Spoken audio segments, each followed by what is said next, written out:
Hello students, myself Nirpan Singh, teacher of physics. Welcome back to YouTube channel Physics 55 Skills. आज हम लोग class 12 physics के chapter 1 के electrical charge एवं electrical field से संबंधित कुछ अन्य एमसीक्यू करने की कोशिश करेंगे। इसके पहले part 1, part 2, part 3 video already uploaded है, या पार्ट 4 वीडियो है। इसमें पहला क्वेश्चन है 28। इसके अनुसार 3 charges for small q, capital Q and small q are placed on the same straight line at position 0, small x by 2, x position. Then the resultant force on q, small q will be 0 when the value of q, capital Q will be. इस question के अनुसार 3 charges हैं, जहां पहला charge 4 small q O पर रखा है, ये y एक्सिस है, और x एक्सिस पर ही x by 2 डिस्टेंस पर पोजीशन A पर दूसरा चार्ज कैपिटल Q रखा है, और O से टोटल x डिस्टेंस पर B पोजीशन पर तीसरा चार्ज स्मॉल q रखा है। क्वेश्चन के अनुसार B पर के स्मॉल q चार्ज पर नेट फोर्स 0 होने के लिए ये बीचों बीच जो कैपिटल Q रखा है, इसकी वैल्यू कितनी होनी चाहिए, उसकी नेचर कितनी होनी चाहिए। क्वेश्चन के अनुसार F net equal to 0 on small q at B। इसके लिए इस पर इक्वल एंड अपोजिट फोर्सेस काम करने चाहिए। तो स्मॉल q पर O पर के 4q के कारण रिपल्सिव फोर्स काम करेगा, force on B by O, ये x डायरेक्शन में, पॉजिटिव x डायरेक्शन में। अब इसे बैलेंस करने के लिए इसके बराबर और अपोजिट फोर्स स्मॉल q पर लगना चाहिए, जो कि कैपिटल Q के कारण होना चाहिए, अर्थात B पर A का फोर्स। तो F नेट 0 होने के लिए FBA जोड़ FBO की वैल्यू 0 होनी चाहिए। इसके अनुसार FBA FBO का उल्टी दिशा में होना चाहिए, अपोजिट डायरेक्शन में, एंड FBA की वैल्यू FBO के बराबर होनी चाहिए। तो हम लोग दोनों फोर्सेस पहले निकालते हैं। कुलम्स लॉ के अनुसार bye Coulomb's law of electrical forces between two charges, electrical force between two charges is equal to 1 by 4 pi epsilon naught for air around charges, epsilon naught, or q1 q2 by r square. Then let us find FBO, force on a small q at B by charge 4q at O. This is 1 by 4 pi epsilon naught q1 q2। तो q1 के जगह पर 4q लिखेंगे, q2 की जगह पर q लिखेंगे, और इनके बीच का टोटल डिस्टेंस O से लेके B तक x है, तो इसको x स्क्वायर करेंगे, ये न्यूटन फोर्स आएगा। Equation number 1। अब हम लोग FBA निकालने की कोशिश करते हैं, अर्थात B पर जो स्मॉल चार्ज Q है उस पर कैपिटल Q का चार्ज के चलते फोर्स निकालना चाहिए। तो ये फोर्स की वैल्यू हो जाएगी FBA is equal to 1 by 4 pi epsilon naught q1 q2। तो q1 हो गया कैपिटल Q और q2 हो गया स्मॉल q, और इनके बीच का डिस्टेंस ये x बाई 2 बचता है। ये कितना हो जाना चाहिए, x बाई 2 का स्क्वायर करेंगे तो x स्क्वायर बाई 4, और ये 1 by 4 pi epsilon not 4 capital Q small q by x square. अब यहाँ एक चीज ध्यान देने की जरूरत है कि स्मॉल q पर FBA जो फोर्स है एट्रैक्टिव होने के लिए कैपिटल Q को ऑब्वियसली निगेटिव होना चाहिए, अर्थात कैपिटल Q की जो भी वैल्यू आएगी वो निगेटिव होनी है। अब यह इक्वेशन नंबर 2 है। तब F बैलेंस के लिए FBA बराबर FBO होना चाहिए, दोनों को रखते हैं दोनों तरफ। तो 1 by 4 pi epsilon not 4 capital Q small q बटा x स्क्वायर, और FBO की जगह पर इक्वेशन 1 से 1 by 4 pi epsilon not 4 small q square by x square लिखना होगा। 1 बाई 4 पाई एप्सिलॉन नॉट कटेगा, x स्क्वायर से x स्क्वायर कटेगा, 4 से 4 कटेगा, और एक q से एक यहाँ एक q कटेगा। हमारा आंसर आता है capital Q is equal to small q। चूंकि कैपिटल Q की जो भी वैल्यू आनी वो निगेटिव होनी है, so q equal to minus q, so our answer is question number का ऑप्शन नंबर ए ये आंसर हो जाएगा, और ये बी सी डी आंसर नहीं होंगे। Come to the next question. यहाँ कह रहा है 29th क्वेश्चन में which of this following charges are not possible. अब ये कैसे निकालेंगे, ये रिलेटेड है, इस पर थ्योरी है इसकी। इसका थ्योरी क्या है, तो ये थ्योरी है इसकी quantization of charge. Quantization of charge क्या कहते हैं कि किसी भी बॉडी पर जो चार्ज की वैल्यू होनी है वो इलेक्ट्रॉनिक चार्ज का इंटीग्रल मल्टीपल होना है, जहां पर n को फ्रैक्शन नहीं होना चाहिए। अब यहां पर प्लस चार्ज पॉजिटिव चार्ज के लिए और निगेटिव माइनस चार्ज इलेक्ट्रॉन के लिए आएगा, और पॉजिटिव चार्ज पर प्रोटॉन आएगा।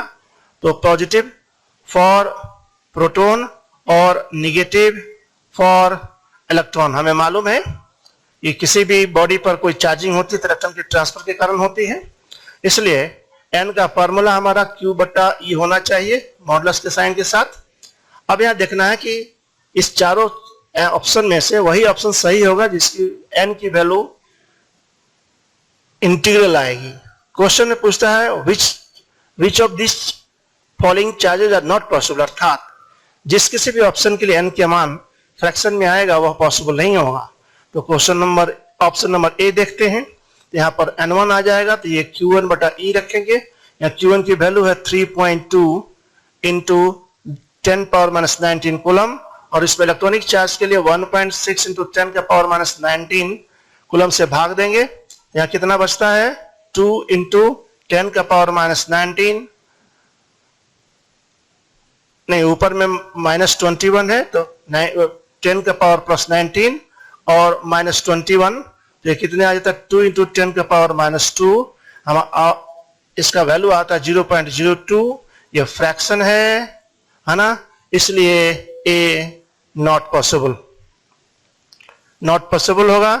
तो हमारा आंसर हो जाएगा यहाँ पर ए होना चाहिए। लेकिन चेक करते हैं बी और सी और डी को। तो बी की वैल्यू क्या हो गई यहाँ पर n2, ये क्या आ जाएगी Q2/E, या Q2 की वैल्यू दी गई है 6.4 इंटू 10⁻19 कूलम। जब इसको डिवाइड करेंगे 1.6 इंटू 10⁻19 कूलम से, तो वैल्यू हमारी आती है 4। ये पॉसिबल है, अर्थात ये आंसर नहीं होगा, क्योंकि which is not possible answer निकालना है। तो आंसर ए तो निकला हुआ है, लेकिन बी सी डी को चेक कर लेते हैं। अब सी देखते हैं n3, ये हो जाएगा Q3/E। Q3 की वैल्यू दी गई है 1.6 इंटू 10⁻19 कूलम बट्टा, फिर इलेक्ट्रॉनिक चार्ज से भाग देते हैं 10⁻19 कूलम, तो इसकी वैल्यू कट के आती है 1। ये इंटीग्रल वैल्यू है, ये पॉसिबल होगा, इसलिए यह भी आंसर नहीं होगा। डी पर आता है n4 निकालते हैं हम लोग, तो ये Q4/E करेंगे, तो आता है 4.8 इंटू 10⁻19 कूलम। यहाँ पर हम लोग 1.6 इंटू 10⁻19 से भाग देते हैं, 3 आता है, ये भी इंटीग्रल वैल्यू है, इसलिए ये पॉसिबल है। इसलिए our answer is, which one is not possible, इसके हिसाब से आंसर ए होना है, इसलिए हमारा आंसर ए होता है और बी सी डी नहीं होंगे। 30th क्वेश्चन, इस वीडियो का 3rd क्वेश्चन। दो आवेशों के बीच बल का नियम इनमें से किनके नाम से दिया गया है। Law of force between two charges is given against the name of, सभी को पता है, by Charles Augustin de coulomb. तो ये कूलम के नाम पर है, इसलिए हमारा आंसर बनता है डी। यहां पर आंसर डी हो जाएगा, सी बी और ए हमारा आंसर नहीं होंगे। अब आते हैं 31st क्वेश्चन पर। The SI unit of electric permittivity in basic unit term. तो सबसे पहले देखते हैं कूलम्स थ्योरी के अनुसार दो चार्जेस के बीच का फोर्स 1/4πε Q1 Q2/r², जहां पर एप्सिलॉन इलेक्ट्रिक परमिटिविटी है, इसका फॉर्मूला निकल कर आता है 1/4π Q1 Q2/FR²। अब देखते हैं यूनिट बेसिक यूनिट में, है ना, epsilon unit basic unit term में 1/4π की तो यूनिट होनी नहीं है, नंबर है। Q1 का बेसिक यूनिट में टर्म में एम्पियर सेकेंड होगा, Q2 का भी एम्पियर सेकेंड होगा। फोर्स के लिए kg मीटर पर सेकेंड स्क्वायर होगा और डिस्टेंस स्क्वायर के लिए मीटर स्क्वायर होना है। kg को ऊपर ले जाते हैं, kg पावर -1, मीटर 1 है पावर, या 2 है पावर क्यूब होगा, ऊपर जाके -3 होगा। और यहाँ पर सेकंड का नीचे पावर -2 है, इसको ऊपर जाने पर +2 होना है, और ऊपर पहले ही सेकंड स्क्वायर पड़ा हुआ है तो ये +2 कर देंगे और ये एम्पियर स्क्वायर हो जाएगा। So our unit is kg power -1, metre power -3, second power 4 और ampere power 2। So our answer is as per the given option is D. यहां से हम लोग कितना दे देंगे, डी दे देंगे, और ए बी सी हमारा आंसर नहीं होना है। बेसिक यूनिट टर्म में पूछता है, वही अगर डेराइव यूनिट टर्म में पूछता है, डेराइव में पूछता तो चार्जेस के लिए कूलम स्क्वायर करते, फोर्स के लिए न्यूटन करते, आर स्क्वायर के लिए मीटर स्क्वायर करते, लीनियर फॉर्मेट में कूलम स्क्वायर पर न्यूटन पर मीटर स्क्वायर लिखते। लेकिन यह डेराइव यूनिट फॉर्मेट है, बेसिक यूनिट फॉर्मेट में ये आंसर होना है पर केजी पर metre cube second power 4 ampere का square. Now come to the 32nd question. Unit of electric permittivity is, अब यहाँ जितने भी ऑप्शन दिए गए हैं न्यूटन मीटर, कूलम पर वोल्ट, फैराड पर मीटर और नन। इसके पहले वाले क्वेश्चन में हम लोगों ने बेसिक यूनिट और डेराइव यूनिट निकाला है, लेकिन ये कुछ अलग दिया है, देखते हैं क्या होता है।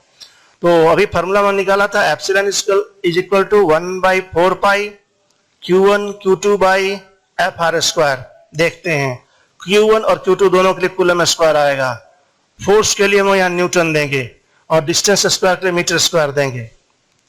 अब हम लोग क्या करते हैं, यहाँ पर कूलम स्क्वायर करते हैं, न्यूटन, मीटर स्क्वायर में से एक मीटर निकालकर न्यूटन में गुना कर देते हैं। क्या बचता है हमारा, coulomb square, newton metre joule होता है तो जूल मीटर लिखेंगे। यहाँ क्या आ जाएगा हमारा। अब यहाँ क्या करते हैं, कूलम अलग करते हैं, कूलम अलग करते हैं और बटा जूल कर देते हैं, यहाँ पर मीटर कर देते हैं। हमें पता है कैसे, V = W/Q फार्मूला से वोल्ट = जूल बाई कूलम होता है, अर्थात 1/volt = कूलम बाई जूल होगा। तो यहाँ से एप्सिलॉन यूनिट कितना हो जाएगा, ऊपर में ये वैल्यू में कूलम पर जूल के लिए हम लोग बटा वोल्ट लिखेंगे, नीचे मीटर है और ऊपर में कूलम अकेले पड़ा है तो कूलम लिखेंगे। अब हम लोग जानते हैं Q = CV फार्मूला से, Q/V = C होता है, Q/V coulomb by volt = farad होता है, इसलिए कूलम बाई वोल्ट के लिए हम लोग फैराड लिखेंगे तो फैराड बाई मीटर। इसलिए इलेक्ट्रिकल परमिटिविटी की तीसरी यूनिट आती है फैराड पर metre. So our answer is C. यहाँ पर आंसर सी डालेंगे, बी डी नहीं होना है, ए को भी नहीं होना है। और आते हैं 33rd क्वेश्चन पर। ये इंपॉर्टेंट क्वेश्चन है, बराबर पूछे जाते रहे हैं और कंसेप्चुअल क्वेश्चन है। यहाँ पर कह रहा है कि एक चार्ज Q है, ये दो पार्ट में डिवाइडेड है, पहला पार्ट Q है और इससे दूसरा part Q minus small q है। अब कहता है कि इसकी इनका बंटवारा कैसे हो कि किसी भी डिस्टेंस पर रखे जाने पर ये मैक्सिमम फोर्स देते हैं, तो टोटल चार्ज और फर्स्ट चार्ज का वैल्यू का रेशियो क्या होना चाहिए। तो सबसे पहले हम लोग क्या करेंगे, फोर्स निकालेंगे दोनों के बीच में किसी भी डिस्टेंस पर, और ये r डिस्टेंस पर रखे हैं तो फोर्स कितना हो गया 1/4 पाई एप्सिलॉन नॉट Q1 Q2 बटा r स्क्वायर फार्मूला से। ये कितना आ गया 1/4 पाई एप्सिलॉन नॉट, Q1 की जगह पर स्मॉल q, Q2 की जगह पर q small q, q minus small q लिखेंगे नीचे r स्क्वायर। यह फार्मूला कितना आता है 1/4 पाई epsilon not small q into capital Q minus q square बटा r स्क्वायर। ये फोर्स है। अब यहाँ देखेंगे फोर्स मैक्सिमम, तो यहाँ पर फोर्स जो है फंक्शन है स्मॉल q का, अर्थात इसे 1/4 पाई एप्सिलॉन नॉट की वैल्यू पर और डिस्टेंस की वैल्यू पर डिपेंडेंसी नहीं है, कह रहा है किसी भी डिस्टेंस पर रखे जाने पर फोर्स मैक्सिमम होता है और टोटल चार्ज q भी कांस्टेंट है, इसलिए the single most variable is the first taken away charge q, so f capital F is a function of a small q, so for maximum force है ना df by dq must be 0। ये essential condition है, ये essential condition है। और दूसरा इस df by dq को जो भी df by dq निकलेगा उसका दोबारा डिफरेंशिएट मारने पर या अगर नेगेटिव आ गया और या लेस देन 0 आ गया तो ये सफिशिएंट कंडीशन होता है। तो let us check df by dq। तो df by dq निकालते हैं तो डिफरेंशिएट करना है इस फॉर्मूला में, तो यहाँ पर 1/4 पाई एप्सिलॉन नॉट और नीचे आर स्क्वायर ये कांस्टेंट वैल्यूज हैं, या बाहर होंगे, और d बटा d स्मॉल q करेंगे, small q capital Q minus q square का डिफरेंशिएशन करेंगे। यहाँ कितना हो जाएगा 1/4πε0r², और यहां पर स्मॉल क्यू कैपिटल क्यू में कैपिटल क्यू कांस्टेंट है तो बाहर आएगा, और ये डी क्यू बटा डी क्यू होगा, और यहाँ पर D small Q square by D Q होगा।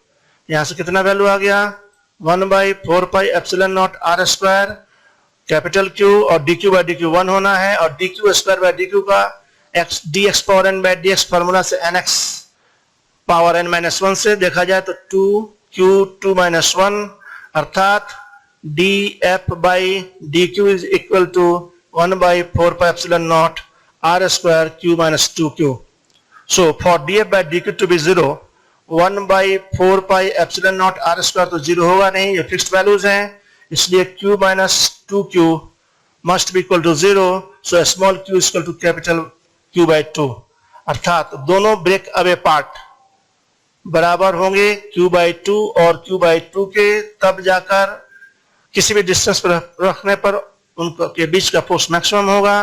क्वेश्चन के अनुसार टोटल चार्ज और फर्स्ट ब्रेक अवे पार्ट का रेशियो निकालना है, तो कैपिटल Q तो लिखेंगे ही, स्मॉल q के लिए कैपिटल Q by 2 लिखेंगे, इससे 2/1 आता है आंसर। So our answer is answer number D, है ना, our answer is answer number D. So D answer आएगा और ए बी सी हमारे आंसर नहीं होंगे। अब हम लोग आते हैं 34th क्वेश्चन पर। ऐसा unit and dimensional formula of charge are, तो Q equal to I T होता है। यूनिट देखते हैं, यूनिट ऑफ Q, तो बेसिक यूनिट के टर्म में करंट के लिए एम्पियर लिखा जाएगा, टाइम के लिए सेकंड लिखा जाए, इसे कूलम भी बोलते हैं, डेराइव्ड यूनिट है। जब ऐसा यूनिट पूछता है तो हमें एम्पियर सेकंड में लिखना चाहिए। इसके ऑप्शन के अनुसार तो हमारा ऑप्शन एकमात्र ऑप्शन डी दिखाई पड़ता है। डायमेंशन फॉर्मूला भी देख लेते हैं, तो Q आएगा, I के लिए एम्पियर आएगा, टाइम के लिए कैपिटल T आएगा।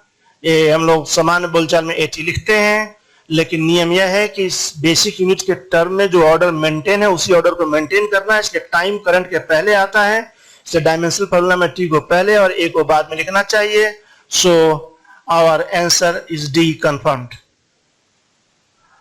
अब लोग आते हैं 35th क्वेश्चन पर, लास्ट क्वेश्चन में। ये दो चार्जेस के बीच में फोर्स के फॉर्मूला पर आधारित है।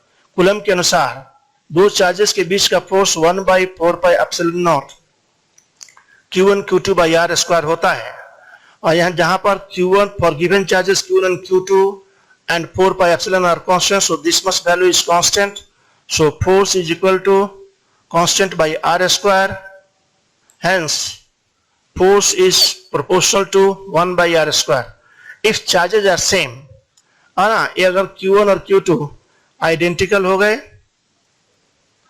तो फोर्स रिपल्सिव होगा, और अगर Q1 और Q2 डिसिमिलर हो गए, मतलब दोनों में से एक पॉजिटिव एक दूसरा नेगेटिव हो, F अट्रैक्टिव होगा। तो हमें देखना है, first option is the force of attraction between two similar charges is directly proportional to reciprocal to distance. यह कह रहा है रेसिप्रोकल टू डिस्टेंस, अर्थात 1/r, ये गलत है, r² होना चाहिए, इसलिए ऑप्शन ए तो नहीं होगा। सेकेंड ऑप्शन है the force of attraction between two similar charges is inversely proportional to the square of the distance. अभी आप सिमिलर चार्जेस के बीच में फोर्स ऑफ अट्रैक्शन कहां से होना है, ये गलत नहीं होना है आंसर।